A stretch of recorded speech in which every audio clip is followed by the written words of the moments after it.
नमस्कार साथियों, स्वागत है आप सभी का हमारे यूट्यूब चैनल में। और हम उपस्थित हैं आपके लिए यूपी टेट एग्जाम के पर्यावरण विषय की इस महत्वपूर्ण वीडियो के साथ में। और जैसा कि हम लोग पर्यावरण प्रदूषण के बारे में पढ़ रहे थे, इसका हमने जो पहला वीडियो था उसमें पर्यावरण प्रदूषण की परिभाषा के बारे में, प्रदूषक के प्रकार के बारे में और वायु प्रदूषण को समझने का हमने प्रयास किया, और उसी के आगे अब हम इस वीडियो में देखेंगे। तो उम्मीद है सभी को जो ये पहला वीडियो है बहुत ही पसंद आया होगा। तो अब हम शुरू करेंगे प्राथमिक और द्वितीयक वायु प्रदूषकों को। किसको शुरू करेंगे साथियों? प्राथमिक और द्वितीयक वायु प्रदूषक ये क्या होते हैं? तो साथियों, जो प्राथमिक वायु प्रदूषक होते हैं, अगर हम उनकी बात करें तो ये ऐसे वायु प्रदूषक होते हैं जो सीधे हवा में मिलते हैं। ठीक है, प्राथमिक वायु प्रदूषक क्या होते हैं? अगर हम इन्हें समझाने का प्रयास करें तो प्राथमिक होते हैं सीधे हवा में मिलने वाले प्रदूषक। सीधे हवा में मिलने वाले प्रदूषक। ठीक है। और द्वितीयक प्रदूषक क्या होते हैं? वो वातावरण के पदार्थों की जब क्रिया होती है उसके फलस्वरूप उत्पन्न होते हैं। ठीक है, वातावरणीय पदार्थों की क्रिया के फलस्वरूप उत्पन्न होते हैं। क्रिया के फलस्वरूप फलस्वरूप उत्पन्न होते हैं। ठीक है, तो अगर अब हम इसे परिभाषा के रूप में समझें तो वे वायु प्रदूषक जो प्रदूषण स्रोत से सीधे वायु में मिल जाते हैं प्राथमिक प्रदूषक कहलाते हैं। ठीक है ना? और इसके बाद अगर हम बात करें इसके उदाहरण की, एग्जांपल्स की, तो carbon monoxide CO, carbon dioxide CO2, sulphur dioxide SO2। ठीक है ना? और अगर द्वितीयक वायु प्रदूषकों की बात करेंगे तो ऐसे वायु प्रदूषक जो प्राथमिक वायु प्रदूषकों तथा साधारण वातावरणीय पदार्थों की क्रिया के फलस्वरूप उत्पन्न होते हैं तो द्वितीयक वायु प्रदूषक कहलाते हैं। जैसे ओजोन हो गया, ठीक है, और पैन हो गया और स्मॉग हो गया। जैसा कि हमने पैन के बारे में भी आपको ऊपर बताया भी था, ये परऑक्सी एसिटिल नाइट्रेट। ठीक है, परऑक्सी एसिटिल नाइट्रेट इसका पूरा नाम है और क्लोरोप्लास्ट को क्षति पहुंचाता है, तो हरे पौधों को नुकसान करता है, सीधा सीधा इसका मतलब है। तो प्राथमिक और द्वितीयक प्रदूषक उम्मीद है आपको समझ में आया होगा। और अगर हम इनके स्रोतों की बात करेंगे, वायु प्रदूषण के जो स्रोत होते हैं उनकी अगर हम बात करेंगे, इधर से अगर हम समझें वायु प्रदूषण के स्रोत, ठीक है, वायु प्रदूषण के स्रोतों की बात करेंगे अगर हम, तो साथियों वायु प्रदूषण के दो स्रोत होते हैं। सबसे पहला प्राकृतिक और दूसरा मानव जनित। ठीक है, क्या होता है? इधर से हो जाएगा प्राकृतिक, ठीक है, और ये हो जाएगा मानव जनित। प्राकृतिक और मानव जनित दो स्रोत होते हैं।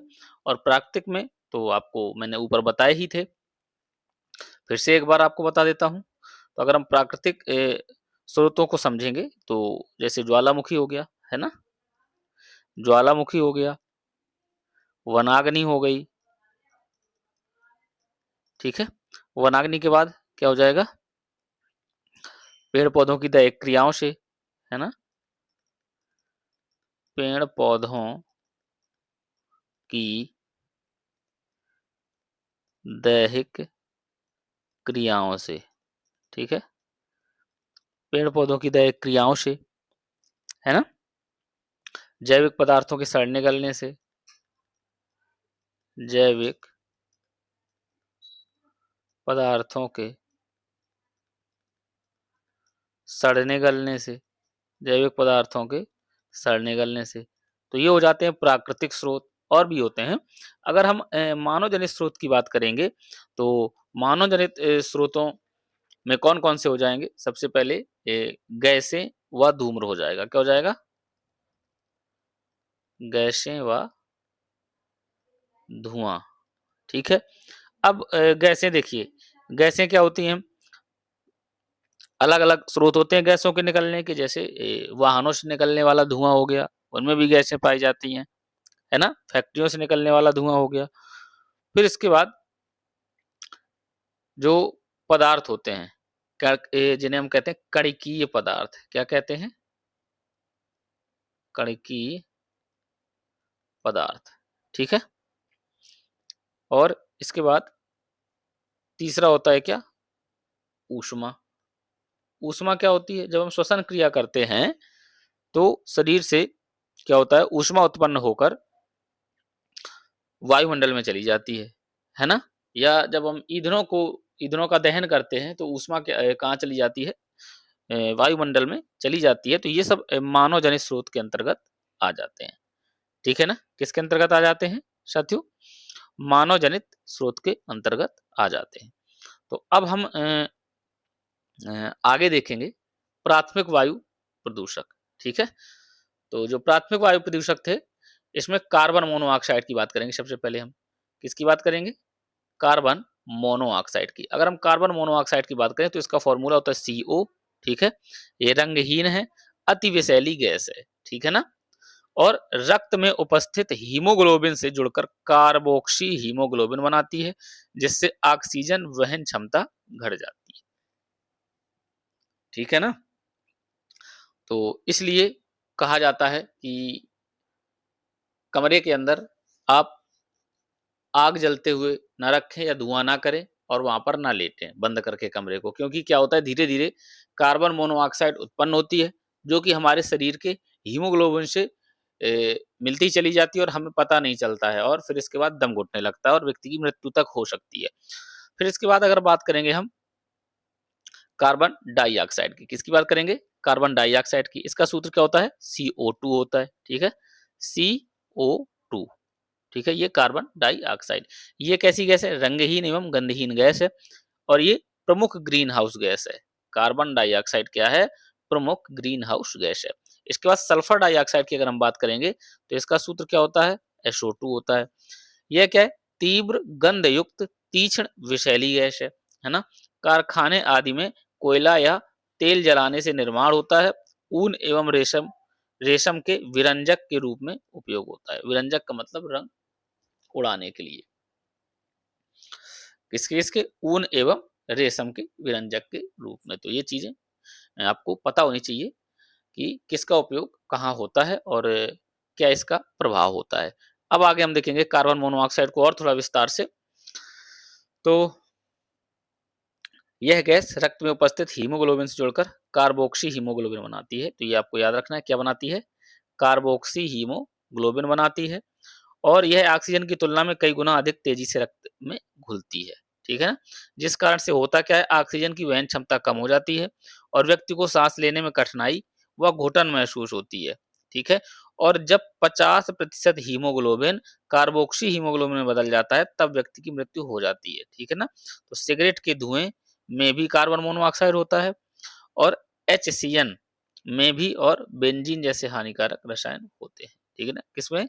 सिगरेट के धुएं में। इसलिए कहा जाता है कि सिगरेट व्यक्ति को उपयोग में नहीं लाना चाहिए, है ना। ये हमारे स्वास्थ्य के लिए हानिकारक है। अब बात करेंगे फ्लाई ऐश की। किसकी बात करेंगे साथियों? Fly ash. इसको समझने का प्रयास करेंगे कि फ्लाई ऐश क्या होता है। क्या? Fly ash. तो देखिए, ये होता क्या है कि कोल या कोयले को जब हम जलाते हैं तो उससे उत्पन्न सूक्ष्म कण होते हैं। फ्लाई ऐश क्या है? कोयले को जलाने से उत्पन्न सूक्ष्म कण हैं, ठीक है, जो धुएं के साथ हवा में तैरते हैं, ठीक है ना। क्या होता है? कोयला जब हम जलाते हैं तो उससे उत्पन्न ये सूक्ष्म कण हैं और जो धुएं के साथ हवा में तैरते हैं। और इसका निर्माण किससे होता है? तो अगर हम इसके निर्माण की बात करेंगे साथियों, तो इसका निर्माण होता है एल्यूमीनियम सिलिकेट, ठीक है, एल्यूमीनियम सिलिकेट, ठीक है। इसके बाद सिलिकॉन डाइऑक्साइड, सिलिकॉन डाइऑक्साइड और इसके बाद calcium dioxide, calcium dioxide, oxide से होता है इसका निर्माण, ठीक है, फ्लाई ऐश का निर्माण। और इसमें कौन-कौन सी धातुओं के जहरीले कण होते हैं? तो इसमें देखिए लिखा भी है सीसा, आर्सेनिक और कॉपर। सीसा, आर्सेनिक और कॉपर जैसी जहरीली धातुएं होती हैं। श्वसन संबंधी रोग होते हैं फ्लाई ऐश से। तो ये आपको याद रखना है। किस प्रकार के रोग होते हैं फ्लाई ऐश से? श्वसन संबंधी रोग होते हैं। सीसा, आर्सेनिक और कॉपर जैसी जहरीली धातुएं इसमें पाई जाती हैं और पौधों की पत्तियों पर जमा होकर यह प्रकाश संश्लेषण को क्या कर देता है? बाधित कर देता है ना? जब प्रकाश संश्लेषण को बाधित कर देगा तो स्वाभाविक है कि पौधे भोजन का निर्माण नहीं कर पाते हैं, है ना? और ये होता क्या है? जब इसमें पौधों में वृद्धि हो जाएगी तो वायुमंडल में ऑक्सीजन की मात्रा भी कम हो जाती है, ठीक है ना? इधर क्या है? इधर क्या हो जाएगा? ऑक्सीजन की मात्रा कम हो जाएगी। क्यों? क्योंकि प्रकाश संश्लेषण की क्रिया नहीं होती है, तो ऑक्सीजन की मात्रा स्वाभाविक है कम हो जाएगी। ऑक्सीजन की मात्रा कम हो जाती है। कहाँ? वायुमंडल में। तो वायुमंडल में ऑक्सीजन की मात्रा इससे कम हो जाती है फ्लाई ऐश से, तो ये आपको याद रखना है, ठीक है ना? और इसका उपयोग हम लोग कहाँ करते हैं? ईंटों के उत्पादन में करते हैं, कंक्रीट उत्पादन में करते हैं, पोर्टलैंड सीमेंट के स्थानापन्न के रूप में भी किया जाता है और खेतों में छिड़काव से मृदा की जल ग्रहण क्षमता में बढ़ोतरी होती है। स्वाभाविक है कि जब पत्तियों में लेयर के रूप में जम जाता है जिससे प्रकाश संश्लेषण बढ़ जाता है, तो खेतों में क्या हो जाता है? मृदा में भी लेयर के रूप में जम जाएगा जिससे जल ग्रहण क्षमता में वृद्धि हो जाएगी, है ना? इसके बाद जो परीक्षा की दृष्टि से कुछ महत्वपूर्ण बात है, तो वो भी हम देख लेते हैं। महत्वपूर्ण तथ्यों के बारे में भी समझ लेते हैं। एशियाई भूरे बादल, ठीक है? क्या है? एशियाई भूरे बादल में एरोसोल्स की मात्रा कितनी होती है? तो ये आपको याद रखना है, लगभग 85%, ठीक है? कितनी होती है? 85% होती है एशियाई भूरे बादल में। तो इसके बाद वायु प्रदूषण के लिए जैविक सूचक का कार्य करता है, ठीक है? ये बहुत इंपॉर्टेंट है। ये प्रश्न पूछा गया यूपी टेट में, ठीक है? जैविक सूचक का कार्य कौन करता है वायु प्रदूषण में? लाइकेन करता है। कौन करता है? लाइकेन करता है। तो उम्मीद है ये आपको समझ में आया होगा। इसके बाद सिगरेट के धुएं में पाए जाने वाले प्रमुख प्रदूषक हैं, ये भी मैंने आपको भी बताया था। कार्बन मोनोऑक्साइड, हाइड्रोजन साइनाइड, जिसे हम एससीएन के नाम से जानते हैं, ठीक है? इसे सीओ के नाम से जानते हैं। नाइट्रोजन ऑक्साइड, तो ये हो जाएगा और ये बेंजीन हो जाएगा, ठीक है ना? बेंजीन C6H6, ये N2O, NO2, ये जो नाइट्रोजन के ऑक्साइड होते हैं। वाहनों में पेट्रोल के जलने से उत्सर्जित धातु जो वायु को प्रदूषित करती है, मतलब वाहनों में जब पेट्रोल जलता है तो कौन सी धातु उत्सर्जित होती है जो वायु को प्रदूषित करती है? तो लेड, ठीक है? पीबी जैसे हम कहते हैं, सीसा इसी को कहा जाता है। तो ये क्या होती है? वायु को प्रदूषित करती है, ठीक है ना? और अब वायु प्रदूषण नियंत्रण उपकरणों को देख लेते हैं। बैग फिल्टर हो गया एक, क्या हो गया? Bag filter. तो बैग फिल्टर क्या होता है? 50 माइक्रोमीटर से कम व्यास वाले कणकीय पदार्थों को ये पृथक करता है। क्या करता है? 50 माइक्रोमीटर से कम व्यास वाले कणकीय पदार्थों को ये पृथक कर देता है। इसके बाद साइक्लोन सेपरेटर, ठीक है? क्या है? Cyclone separator. तो 50 माइक्रोमीटर से बड़े आकार वाले पदार्थों को फिल्टर करने के लिए प्रयोग होता है ये। और इसमें क्या होता है? धुआं चक्रवात की तरह मंथन कराया जाता है, ठीक है ना? इसके बाद है इलेक्ट्रोस्टैटिक अवक्षेपक। इलेक्ट्रोस्टैटिक अवक्षेपक अवक्षेपक ये क्या होता है? ताप विद्युत संयंत्रों की चिमनियों में कड़की तत्वों को रोकने के लिए प्रयोग होता है, ठीक है ना? कहाँ? ताप विद्युत संयंत्रों में जो चिमनियां होती हैं उनसे जो तत्व निकलते हैं उनको रोकने के लिए इलेक्ट्रोस्टैटिक अवक्षेपक का प्रयोग होता है। अब इसके बाद इंडोर वायु प्रदूषण की बात करें। किसकी बात करेंगे? इंडोर वायु प्रदूषण की। तो रेडॉन एक रंगहीन, ठीक है? रेडॉन एक रंगहीन, गंधहीन एवं रेडियो एक्टिव अक्रिय गैस है जो मृदा से प्राकृतिक रूप से निकलती है और शहरों में घरों में वेंटिलेशन की कमी के कारण यह गैस इकट्ठी हो जाती है जो फेफड़े के कैंसर को जन्म देती है। ठीक है ना? तो हमें याद रखना है, रेडॉन के इकट्ठा होने से कौन सा रोग होता है? फेफड़ों का कैंसर हो जाता है। क्या हो जाता है? फेफड़ों का कैंसर हो जाता है। तो ये आपको याद रखना है। ठीक है ना? और कैसी है? रेडियो एक्टिव अक्रिय गैस है, ये भी पूछा जा सकता है ना? तो एक चीज और इधर से हम समझने का थोड़ा सा प्रयास करेंगे, तो वो मैं आपको इधर ही बता देता हूँ। कुछ चीजें इधर, ये जगह खाली है इधर। तो जो वायु प्रदूषण में जो रोग होते हैं प्रमुख, उनको भी हम थोड़ा सा समझ लेते हैं। तो इधर अगर हम देखेंगे प्रमुख रोग, इधर हम लिख देंगे प्रमुख रोग। ठीक है? वायु प्रदूषण से संबंधित जो रोग हैं वो हम इधर देख लेते हैं। तो इधर हम सबसे पहले समझेंगे जो कोयले के धूल कण होते हैं उनसे क्या होता है। ठीक है? जिसे हम कोल डस्ट के नाम से भी जानते हैं। कोल का मतलब कोयला, डस्ट का मतलब धूल। तो कोल डस्ट से कौन सा रोग होता है? एंथ्रेकोसिस। ठीक है? कौन सा रोग होता है? एंथ्रेकोसिस। कोल डस्ट से रोग होता है। ठीक है ना? इसके बाद सिलिका। अगर हम सिलिका की बात करें तो सिलिका से सिलिकोसिस हो जाता है। कौन सा रोग होता है? सिलिकोसिस। सिलिका से हो जाता है सिलिकोसिस। एस्बेस्टोस। ठीक है? एस्बेस्टोस, इससे कौन सा रोग होता है? तो इससे रोग हो जाता है एस्बेस्टोसिस। ठीक है ना? एस्बेस्टोसिस, इससे रोग हो जाता है एस्बेस्टोसिस। अब इसके बाद लौह कण से कौन सा होता है? लौह कण से कौन सा हो जाता है? ये हो जाता है सीडिरोसिस। कौन सा? सीडिरोसिस। तो ये भी आपको याद रखना है, सीडिरोसिस। या इसी को हम कह देते हैं लौह मेहता। क्या कह देते हैं? लौह मेहता। इसके बाद आगे अगर हम बात करें गन्ने की धूल से। ठीक है? गन्ने की धूल से, गन्ने की धूल, इससे कौन सा रोग होगा? तो इससे हो जाएगा बेगासोसिस। कौन सा रोग हो जाएगा? बेगासोसिस। ठीक है ना? कपास की धूल से, कपास की धूल से अगर हम बात करेंगे कौन सा रोग हो जाएगा? तो कपास की धूल से हो जाएगा बिसिनोसिस। कौन सा हो जाएगा? बिसिनोसिस। ठीक है ना? और इसके बाद अनाज की धूल से, अनाज की धूल से, अनाज की धूल से हो जाता है कृषक फुफ्फुस। ठीक है?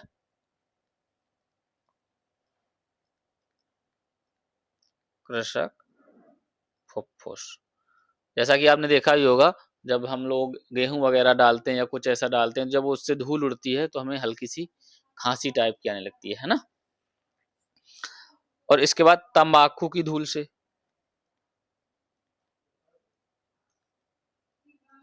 तंबाकू की धूल से कौन सा रोग हो जाएगा? टोबेकोसिस। कौन सा हो जाएगा? टोबेकोसिस। टोबेकोसिस। तो ये जो कुछ महत्वपूर्ण रोग थे जो हो जाते हैं, तो ये बताना जरूरी था। इस वजह से हमने आपको ये चीजें बताई। अब हम आगे समझेंगे। ठीक है?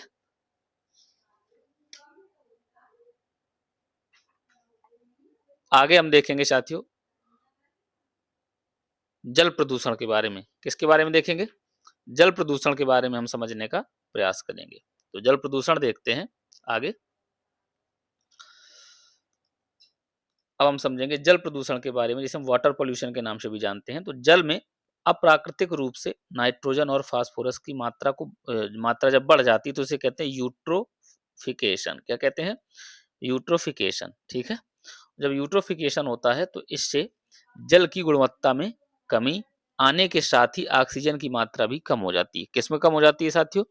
ऑक्सीजन की मात्रा जल में कम हो जाती है। ठीक है ना? और आप ये भी जानते हैं कि जल होता क्या है? सर्वाधिक महत्वपूर्ण यौगिक है। ठीक है? जल सर्वाधिक महत्वपूर्ण यौगिक है।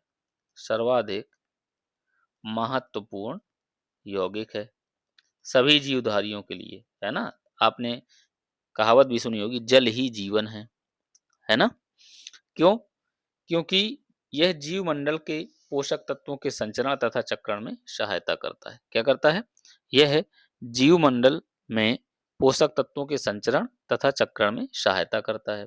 तो स्वाभाविक है।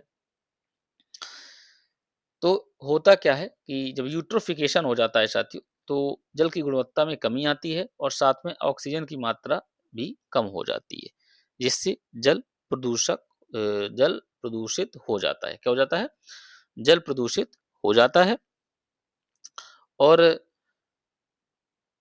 अब हम देखेंगे एक चीज इसमें आती है, जल प्रदूषण के स्रोतों के बारे में। ठीक है? क्या होता है?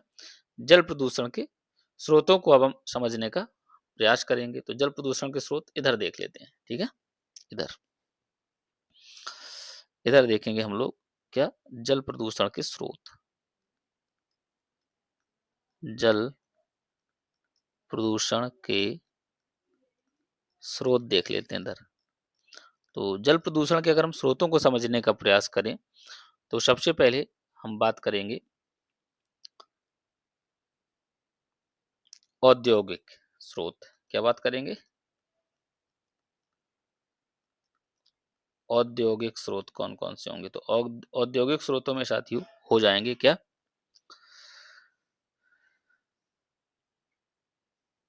अपशिष्ट जल। ठीक है?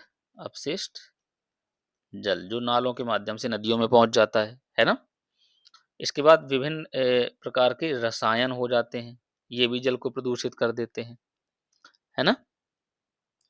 और धात्विक पदार्थ भी उद्योगों से निकलकर तो धात्विक पदार्थ हो जाएंगे।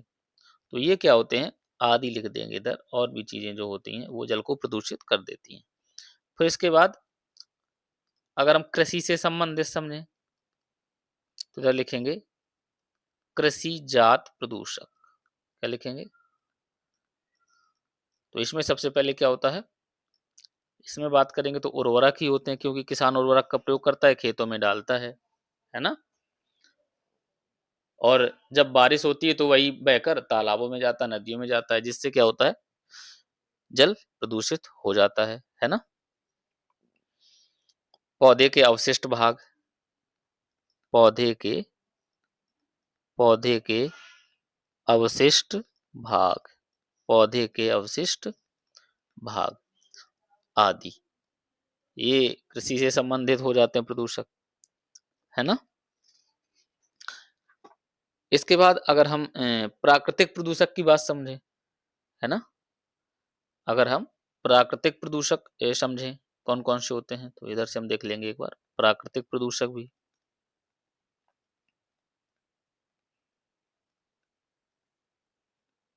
प्राकृतिक प्रदूषक, ठीक है? प्राकृतिक प्रदूषकों को अगर हम साथियों देखें, तो इसमें क्या हो जाएगा? ज्वालामुखी, ज्वालामुखी, ठीक है? अब ज्वालामुखी कैसे करेगा? ज्वालामुखी साथियों, आपने देखा होगा ring of fire, ring of fire का नाम सुना होगा, प्रशांत महासागर में पाए जाने वाली ज्वालामुखी की एक श्रृंखला है। ठीक है? जो अंगूठी के आकार की होती है, इस वजह से हम क्या कह देते हैं? रिंग ऑफ फायर उससे कह देते हैं। क्या कह देते हैं? रिंग ऑफ फायर कह देते हैं। तो अब जब समुद्र में कोई किसी ज्वालामुखी का विस्फोट होगा साथियों, तो विभिन्न प्रकार की गैसें निकलेंगी, विभिन्न प्रकार के पदार्थ निकलेंगे, जिससे होता क्या है? जल प्रदूषित हो जाता है। इस वजह से ये ज्वालामुखी भी जल प्रदूषण का कारण बन जाता है। आगे अगर हम समझेंगे, तो होता क्या है? राख तथा धूल अपक्षय, राख तथा धूल अपक्षय, और और भी कई प्रकार के पदार्थ होते हैं, प्राकृतिक पदार्थ, जो कि जल प्रदूषण के महत्वपूर्ण स्रोत होते हैं। तो जो मेन स्रोत हैं वो मैंने आपको बता दिए। इसके बाद एक चीज़ और आती है इसमें, क्या आती है? बीओडी, ये पूछा जाता है यूपी टेट में, तो ये आपको बड़े ही अच्छे से समझना है। क्या बीओडी क्या होती है? ठीक है ना? इसका पूरा नाम सबसे पहले हम देखेंगे। तो इसका पूरा नाम होता है साथियों बायोलॉजिकल या बायोकेमिकल ऑक्सीजन डिमांड। क्या होता है? Biological oxygen demand. Biological oxygen demand इसका पूरा नाम है। इसी में बायोकेमिकल भी कह देते हैं हम लोग, तो ये आपको याद रखना है। जैविक या जैव रासायनिक ऑक्सीजन मांग इसका हिंदी नाम होता है। और यह जो इकाई होती है वो जल प्रदूषण मापने की इकाई होती है। किसकी होती है साथियों? जल प्रदूषण मापने की इकाई होती है बायोलॉजिकल ऑक्सीजन डिमांड। ठीक है ना? और अगर हम इसको समझें तो इसकी अवधारणा को समझने का प्रयास करेंगे तो इसमें होता क्या? कार्बनिक अपशिष्ट की मात्रा में वृद्धि, अपघटन की दर में वृद्धि, ऑक्सीजन के उपयोग में वृद्धि और घुली ऑक्सीजन की मात्रा में कमी को ये नापती है। ठीक है ना? लास्ट में किसको नापती है? घुली ऑक्सीजन की मात्रा में जो कमी होती है उसे नापती है। और इसी को हम लोग क्या कह देते हैं? बायोलॉजिकल ऑक्सीजन या बायोकेमिकल ऑक्सीजन डिमांड हम इसी को कह देते हैं। ठीक है ना? और एक चीज और है, क्या? गंगा नदी में जो बीओडी है, शॉर्ट में हम क्या कह देते हैं इसे? बीओडी भी कह देते हैं। शॉर्ट में हम क्या कह देते हैं साथियों? बीओडी। ठीक है? की सर्वाधिक मात्रा कहाँ पाई जाती है? तो बीओडी की सर्वाधिक मात्रा साथियों पाई जाती है कानपुर एवं इलाहाबाद। ठीक है? कानपुर और इलाहाबाद के मध्य पाई जाती है। ठीक है? तो उम्मीद है ये चीज आपको समझ में आ रही होगी। बीओडी की सर्वाधिक मात्रा कानपुर एवं इलाहाबाद, जिसे प्रयागराज के नाम से जाना जाता है, के मध्य पाई जाती है, क्योंकि यहाँ भारी मात्रा में प्रदूषित पदार्थ भी पाए जाते हैं। है ना? तो आपको बीओडी का पूरा नाम याद रखना है, ये पूछा जा सकता है। Biological oxygen demand. ठीक है ना? और ये होता क्या है? जल प्रदूषण का मापक होता है। ठीक है ना? और कैसे मापता है ये भी मैं आपको बता दूं। तो बीओडी बीओडी जितना कम होगा, ठीक है, क्या होता है? बीओडी जितना कम होगा, बीओडी जितना कम होगा, जल उतना ही साफ एवं स्वच्छ होगा। ठीक है? जल उतना ही साफ एवं स्वच्छ होगा। ठीक है? तो ये आपको याद रखना है। बीओडी जितना कम होगा, जल उतना ही साफ और स्वच्छ होगा। ठीक है? और जब बीओडी बढ़ जाता है तो होता क्या है? ये भी आप रख दो। बीओडी बढ़ने पर बीओडी बढ़ने पर क्या होता है? ऑक्सीजन की कमी होती है।